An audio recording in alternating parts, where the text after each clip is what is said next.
we all knew that. Clearly, we need tools, we need skills to handle, evaluate, assess, and access the wealth of opportunities out there. And the Adtech business is full of brilliant people, of course it is. But over the years, there's a few bad actors maybe who have poisoned the well. It doesn't always work perhaps as smoothly and as efficiently as it might, and also it's probably become a little bit too disconnected from the ad business. And Adtech bosses have really become rulers. We want them to be much, much more enablers. So let me welcome Alessandro and Zanche and his team. Thank you. No pressure coming up after Nick and Caroline. My name is Alessandro de Zanche. I worked for over 20 years at the intersection of media, advertising, and marketing, and work in various areas of the industry. I work in Adtech, I work in media, I work for telcos, for research, and as an independent consultant now, I'm also focusing on media monetization. I like to think that having seen the industry from different points of view is helping me to understand the challenges and the opportunities better. What we'll be talking about today, well, you might think it would be about Adtech bashing, but it's actually the opposite. We love Adtech. We worked, our team worked in Adtech, for Adtech companies, with Adtech companies. We believe that digital advertising cannot exist without good Adtech, but digital advertising can also not exist with bad Adtech. And so what we have been working on starts with a conversation that we had this summer. Armstrong, a member of our team, in a call said, told me I'll be on holiday in Italy and I'll pass through across the north of Italy. And I said, well, I'm from Padova, 30 minutes a train ride from Venice. I was there, and I said, let's meet up. We went for lunch. Cameron is very creative, also loves technology. He had the drone with him. He had different kinds of cameras. We thought, why don't we shoot a documentary? And little did we know about what we could have found out. So let's have a look.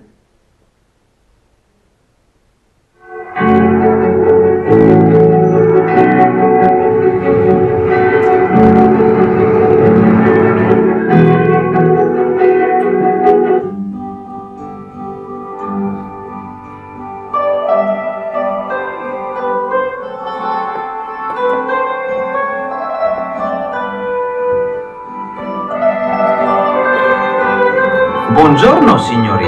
Welcome to the finest pizzeria in Venice. Here, every pizza is made with the most advanced state-of-the-art process. Allow me to show you. Before we talk about the menu, let me tell you about our floor tiles. They are more than 300 years old and strong enough to handle more than 200,000 footsteps every year. And here, every week, we polish more than 5,000 forks and knives to perfection. Impressive, isn't it? Oh, sorry, the food. Well, it's the best of the best. Let me give you an overview of my favorite parts. Authentic mozzarella arrives via our premium gondola delivery pad, just one of many supply routes we maintain. Fresh basil, delicately placed by our patented accuracy system, give or take a leaf or two. Our proprietary transport method ensures fast delivery to the oven. Additional surcharges apply. And finally, after 15 unique steps and 7 quality checks, your pizza is ready. Mostly. At Rube Goldberg Pizzeria, only 44% of your pizza reaches your plate. But don't worry, you still pay full price. Buon appetito!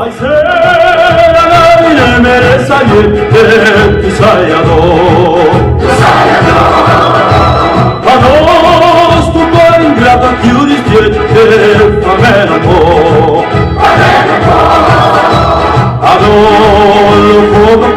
nasipuje, elastasta.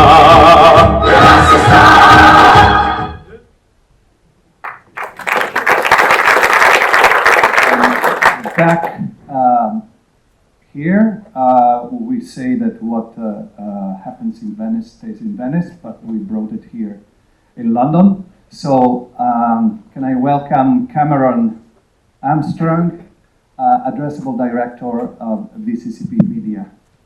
Thank you guys, thank you Alessandro. So to introduce myself, I thought I'd talk about why I care. So I actually started this industry at 17 as an apprentice, and for a long time after that I worked at a holding company. And the two things I didn't quite understand as a 17-year-old was firstly that I worked for a media agency. I thought advertising was advertising, I didn't realise you had a creative and media side. The second thing I didn't quite understand was them display ads, to Nick's example, which I used to see on websites and apps. I actually didn't realise that's a billion-dollar industry. And since then I've gone on that journey of working in advertising where I kind of now see inside of that and how that broken value exchange has come to today, which is where we'll talk a bit about it today. What do you think about our meal? The meal wasn't great, as you can see. I mean, put it in perspective, imagine going to a restaurant and getting just 44% of the pizza and you still have to pay delivery charges. 15 steps, the waiter was talking about things which doesn't matter to us because all we care about is the foods. Yes, and we wanted to use this analogy because it really helps if you look at other aspects of everyday's life. Well, I mean, it wouldn't work. A restaurant like that wouldn't work. So why in advertising, in Adtech, we have these situations? I think a lot of it comes down to complexity. Complexity causes problems, and these articles are just many articles which you can look at talking about lack of transparency, the consumers not being happy, the advertisers asking questions around what's really working for me, and it goes back to that important point of all this complexity leads us to things which are happening which no one really knows as to why. And every time we are seeing these articles and studies being published, what's really interesting to me is that everybody is outraged, and we keep thinking that by keeping doing the same things, it will be better next time. So that's what happens, and we see the reflection also in the ecosystem.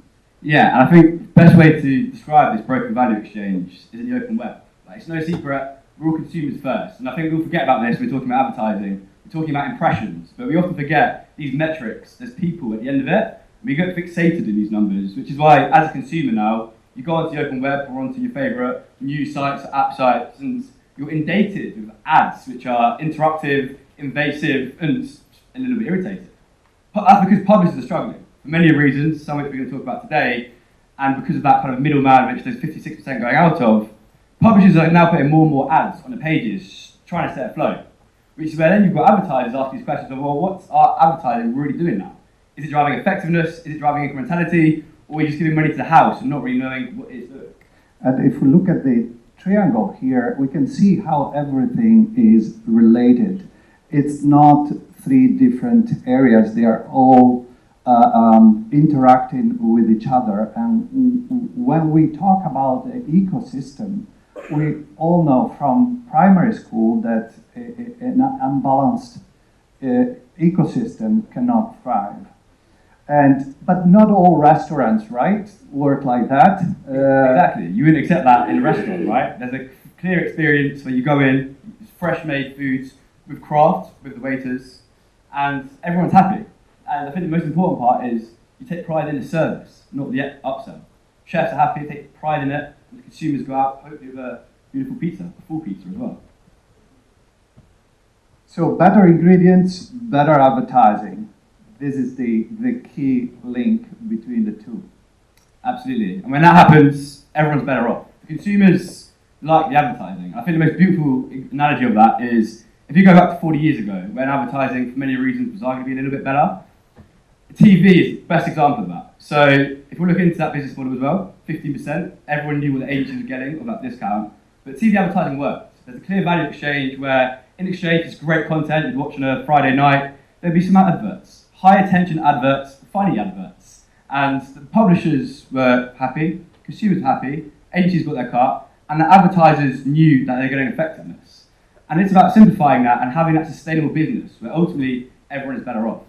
And sustainability is also something that we should see as an ecosystem, because we can talk about technology, we can talk about business models. At the end of the day, there will never be quality digital advertising without a quality media environment. So it's very important that we have this virtuous cycle going. This is a nice statement that we thought would summarize. Yeah, and I think it comes back to knowing what goes in it, knowing where your data comes from, if it's quality, how that's made, is it ethical, the transparency, and ultimately when you understand all these different components, which we just talked about maybe back a little bit, and when you find the right ones, undoubtedly there's value there, and it's about measuring and showing that, knowing what goes into that recipe ultimately leaves everyone better off. Which is up to the next. Absolutely, and when there is a clear value exchange, everyone is better off. And it's not, there are a lot of advertisers here. It's not just a relationship between advertiser and Adtech advertiser and media. It's about everybody towards everybody. And you might be thinking now, where are they going towards? We didn't think of this presentation as a preaching and pontificating and prescribing technology. We are full of preachers in the industry, always the experts after the fact, I call them, or mutant or shapeshifters, always looking at the shinest, latest trend. We are not here to give you answers. We are here, hopefully, to help you in asking better questions when you are dealing with your Adtech partners. And that's what it takes us to the next section of the presentation. And let me introduce you to Josh Pamboris, Solutions Lead and Founder at Alligator Solutions. Thank you, Josh. Thank you. Hi, everybody. My name is Joseph, or Josh Pamboris. Excuse me, co-founder of Alligator Solutions. We really act as kind of a right-hand team for brands around data and tech decisions, but also the partners that they work with, operating models, and the most efficient way to get the most out of their data and tech.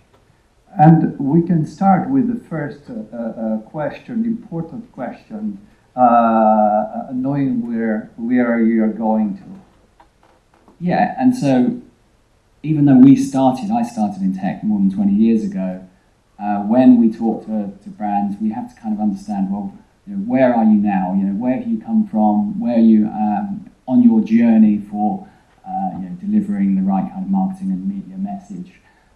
Because if we don't have that, then we don't really know where they need to go in the first place. And that really helps them to understand what sort of objectives they're actually trying to achieve from their marketing and their messaging to customers as well. So you could have two, let's say, main scenarios for a company looking for an Adtech partner. Yeah, definitely. And they could be completely starting from scratch. They might have a new product. They might be moving into an area. We had one client who used to run kiosks in airports and started to run online activity, and so needed a complete, Adtech and MarTech stack from scratch and building it from the ground up, which isn't quite as common. The other alternative, of course, is you already have something in place. It's either owned maybe by others. It may be not connected between marketing and advertising. And that's where you really need to think about, what elements may you need to add, improve, and sometimes more complicated, you might have some sort of technical debt. You might be thinking, how do we get rid of the legacy tech as well? And so this is the very first clarification point that needs to happen internally. And then, what do we do? So if we get an idea now of the objectives, we start thinking, well, how are we going to build the strategy to help achieve those objectives? From that strategy, this is where we now go into the tactics to support it. And this is a really important piece because this is where the tech really needs to come in. It's very rare, and we've seen it many times before. The tech kind of starts. Tech in itself isn't the strategy. Tech helps you to build the tactics to enable your strategy. And in favor of Adtech, I have to say, when I was working in Adtech and talking to a lot of colleagues working for Adtech companies, very often they tell me, we have the client coming to us and telling us and asking us, okay, what can you do for me? That's not the right approach. They shouldn't be there to tell you what to do. They should be there to implement your own strategy, to support, to enable your strategy. And in that process, there might be pitfalls. Yeah, and there's typically quite a few pitfalls if we let the technology kind of run the strategy or be too powerful. Sometimes, of course, not always. I liken it a bit to like a referee in a football match. You don't want that referee to really be talked about too much because they are just making the game flow. Now if we start talking too much about the tech, then it actually stops. What we're really trying to achieve is to get the right message in front of the right people effectively. So some of the typical pitfalls that we see and we work with brands on is, one of the big ones really is tech does require, I think it came up earlier actually, it does still require quite a lot of resource to operate and to understand what resource you need. Now if you're paying 6 figures or 7 figures for a certain technology platform in a year, then you need to make sure you've got a good amount of people operating that product. Otherwise, it's kind of like the analogy of having a Ferrari in the garage and never using it. Secondly, the technologies, whether it's MarTech or Adtech, really needs to be interoperable. Often the view of a tech stack, some companies see it as logos on a presentation, but it's how they're all connected together. It can often be as strong as its weakest link. So even if you buy a really impressive platform, if it doesn't work with other technologies or other channels you're planning to use, it's going to be problematic. The third, and this is really the data that comes out of these products, is around the governance and taxonomies that you're feeding into those platforms, because you want a central view of what's happening. But if they're all talking different languages or you can't bring that data together, it's going to be unsuccessful. And then the final one is really, and it's come up a few times in different guises, around just the ownership and control as well. So, do you have control over the data? Can you suddenly pull a report on your media spend across different markets, across different channels? And do you have that level of control? Some companies choose to take that technology in-house. Some choose to have partners where they get that capability or that kind of contractual language to say, we should have rights and ownership of that data as well. And on a personal level, sometimes I feel really tired and bored because very often it happens. We have been saying these things for years. I think the very first time when I stepped out of my comfort zone, I published an article.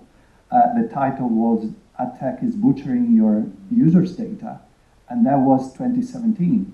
And feeling today here, telling the same, it's really on one side annoying, but on the other side, in front of this audience, it's great that we have moved. We are saying it very openly today, and hopefully we can avoid it. And certainly, there's plenty of ways to help avoid it.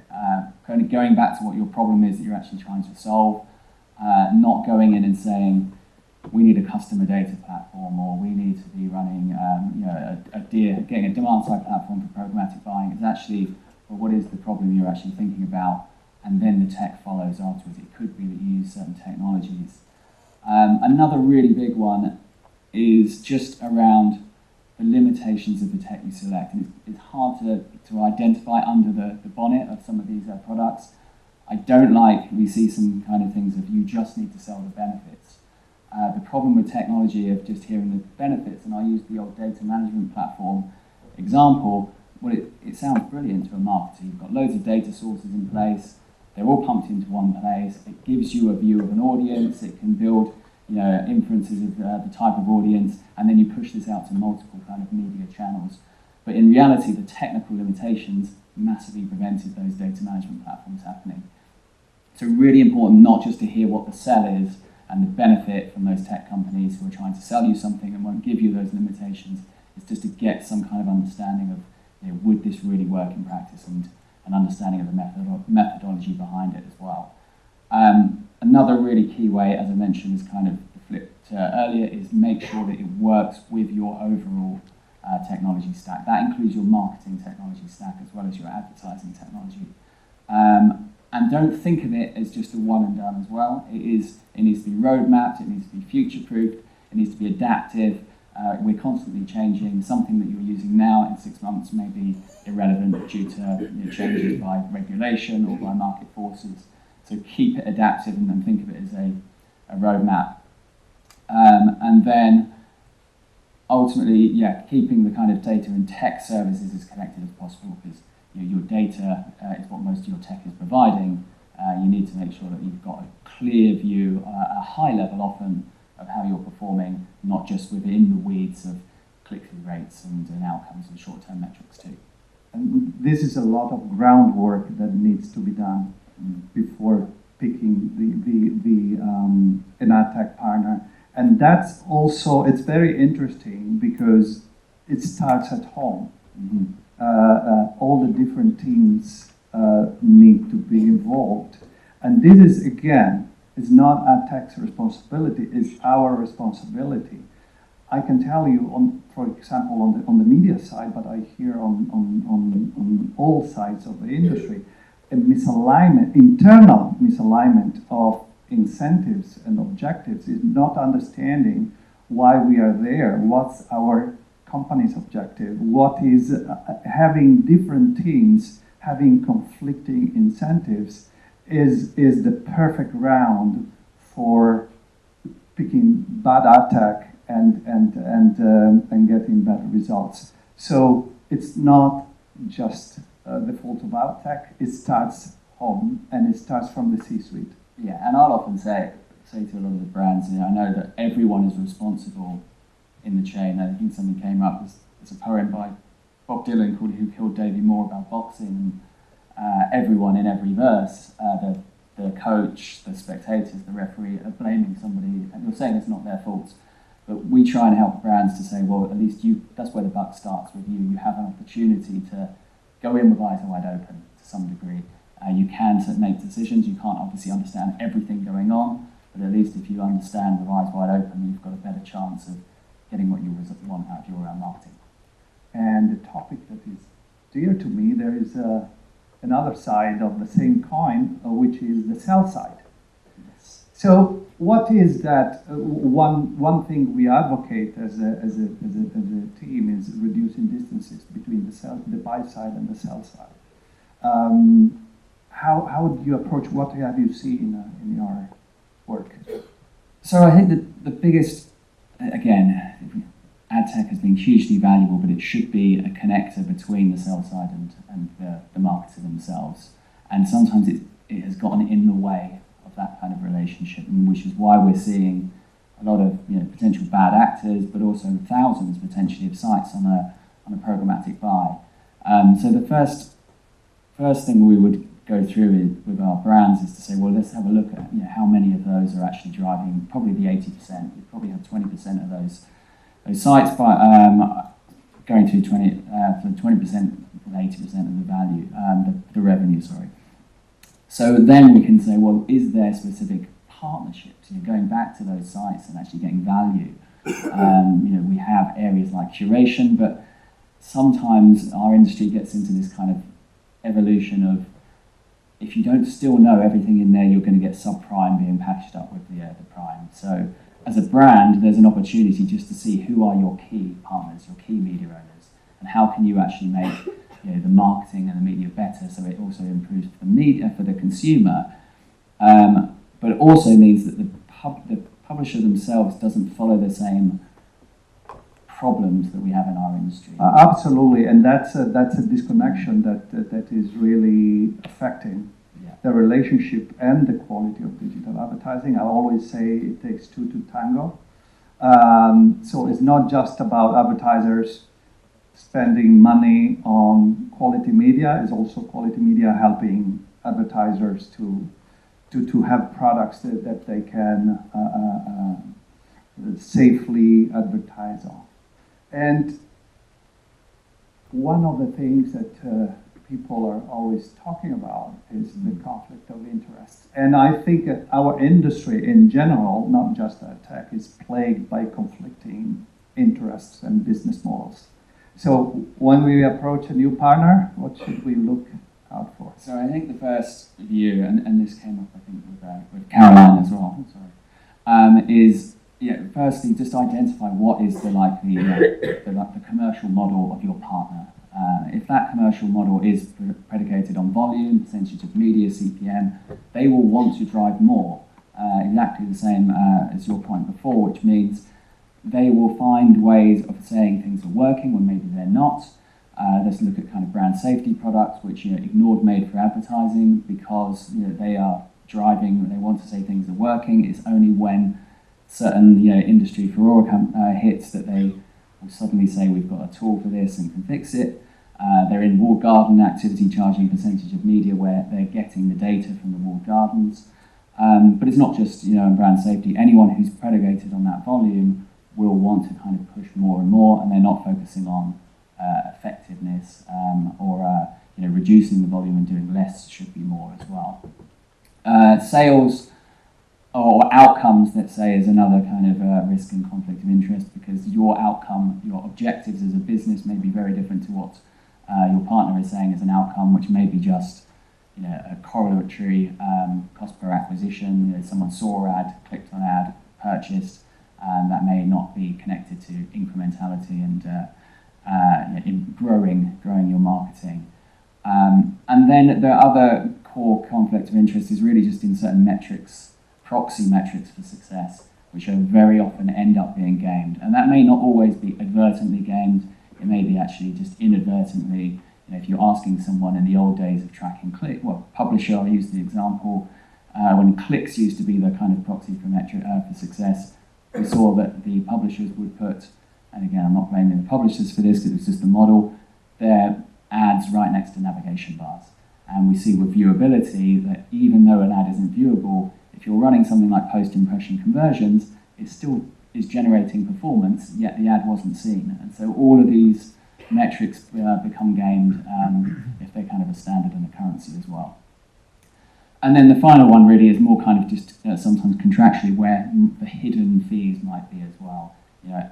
Do we get full transparency from that tech company? Do they have partners? Do they have resellers? Really understanding and sometimes breaking up the professional services of these companies from the product as well.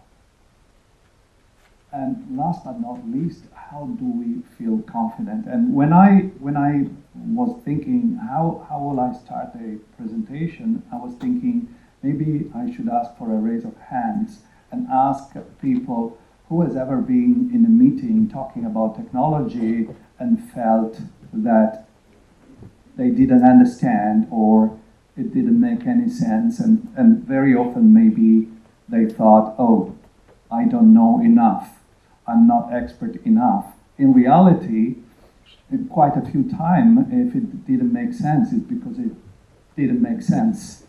And I always say to people that come to me from new people coming in the industry, I'm very worried, I don't know, I'm new to the industry, and then say, that's great, that's exactly what we need.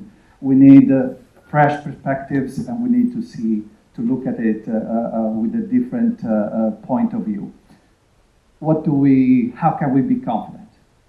There's a few ways, and quite a few brands now are actually starting to bring in that skill set so that they can actually have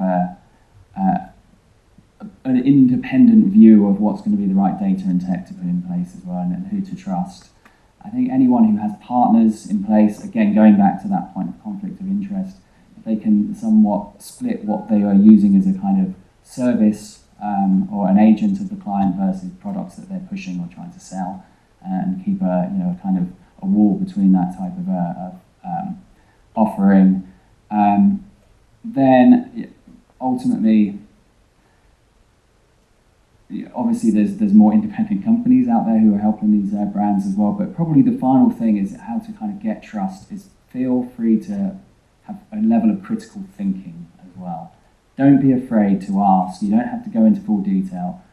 Just to kind of ask the question and kind of really dig into things. Absolutely. There's one very small kind of view, as an example here, companies who might say, we have a full 90% match rate of our audience platform, you can push your audience into here, and we have known IDs, and we'll send this out into all these products.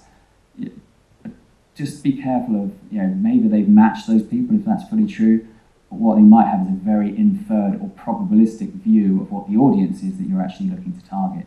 So that kind of critical thinking and just questioning some of the ad tech, because ultimately they will never tell you what their own limitations are. And so when we want to look at what does good look like, we can call back our ambassador of good. So the industry, what does good look like? Well, we'll go to the next slide. The industry doesn't need a new recipe, it just needs better ingredients. And luckily there's a lot of good work already happening in the space where there's partners already doing great work. Okay, thank you, I know I'm not much time. So here, we're out of time, so we'll go very quickly. So here's a few examples of third-party auditors or independent companies, but they are looking at what good looks like and how we as a collective can do better at this. And if you go for it. No, I just wanted to say we really warmly invite you to check these three organizations out. The Responsible is by Responsible Media Guide, the Conscious Advertising Network documents and reports and guidelines, and the Stop Advertising Funded Crime with their initiative Know Your Customer. Know Your Customer is a very interesting initiative that should be, we believe, should be implemented in the industry. We had here some questions, some interesting questions that we would encourage you, if you want to take a picture, because it seems like we don't have any more time. So to close, in a world which is going towards AI, agentic AI, we believe that what is fundamental are the three core pillars of digital advertising or advertising in general: the advertiser, the publisher, and the audience. So we have a couple of things that we need to do to close on this slide. So we should shorten the chain, fewer hops and better ingredients with high attention, brand safe environments. My point, more honest menu descriptions, and ultimately, transparency in your reporting and data output. And respect the diner. So this is us, or better, this is not us, but they look like us. And these are our emails if you want to contact us. Thank you very much.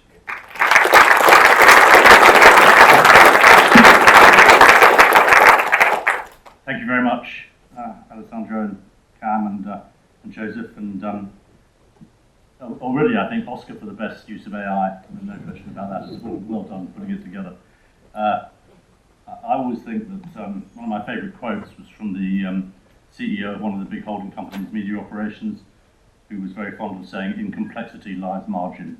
And that's really all we need to know. And I would also just encourage and support everything that was said about looking under the bonnet, about really making sure you understand what the metrics are, because often there are people around gaming the metrics, as we'll hear a little bit later on from Denise and her team on measurement. So we have a very few moments, but any questions for this team? Yes, over here.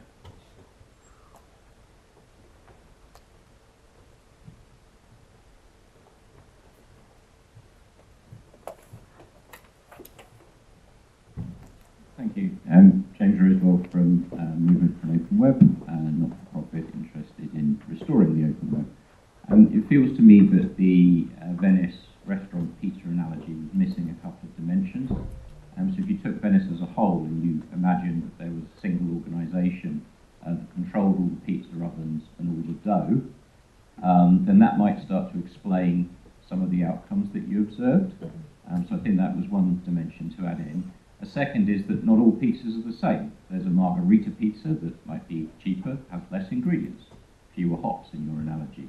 There might be a full stack pizza that has lots of other ingredients. People pay a different price for those kind of things. So on the first point, that company is Google in the analogy here. I think we need to call that out. Performance Max is hardly a transparent solution that gives the things that have been talked about. We should be very clear about that. That company's paying other restaurants to stay out of the industry. Apple, 20 billion a year, last count, to stay out of the industry. So we need to recognise those things if we're going to properly understand what's happening here. And organisations and advertisers in particular need to think about their use of Google and organisations like that. Thank you. Well, if you knew how long we've been debating that analogy and that video and who's playing what, that was just a way to start a conversation and actually linking what doesn't work in real life. Why are we accepting it in digital advertising? We didn't want to go into details because we wanted, as we said, to help in asking the right questions. And I think if people had asked the right questions in the last 20 years, maybe we wouldn't be here to talk about this situation. Maybe we would be in a better situation. So that's my short answer. We are where we are. I just want to add to that and say, shock, but I actually don't think Google's all bad. I watch a lot of YouTube. YouTube's it's one of the biggest video platforms in the world. And I think if we look at search is a great example of how digital advertising can work effectively, because the values or the incentives are all aligned. There's a quality score in search, so it's not just done on the highest price, it's done on how relevant that ad is to that consumer at that time. And that misaligned incentive, which we haven't got in a lot of the open web, because it's all bought on CPMs and race to bottoms, which comes from advertisers, procurement, and then goes down to the publishers trying to stay afloat, it comes back to that piece on aligned incentives, and I think that's why we're in these problems as they are. Yeah, good point. Okay, I think all of us are probably due a cup of coffee, but just before we break, can we just go to the Brian, first... there is a question. Oh, I beg your pardon, I'm sorry. I didn't see you. Okay. Yes, Jake, because you've already had... you've been mentioned all over the place. Yeah, the question, I guess, is on... you talked about, I mean, I think it's absolutely right that we don't get into a trap of Google's all bad, Google's all good. I completely agree, you know, search and so on. You know, a lot of YouTube, Google Maps, free product and so on. But I do think that there is a massive challenge coming to the open web where I guess the real estate of the open web is turning from the monetization and a search engine into now an answers engine provided by Google Search, AI overviews. And so therefore there is a coming potential death of the open web because of that, those products and services. Insofar that, you know, Daily Mail Group, for example, have reported a click reduction of 89%. Rolling Stone are suing Google in the US because of this exact problem.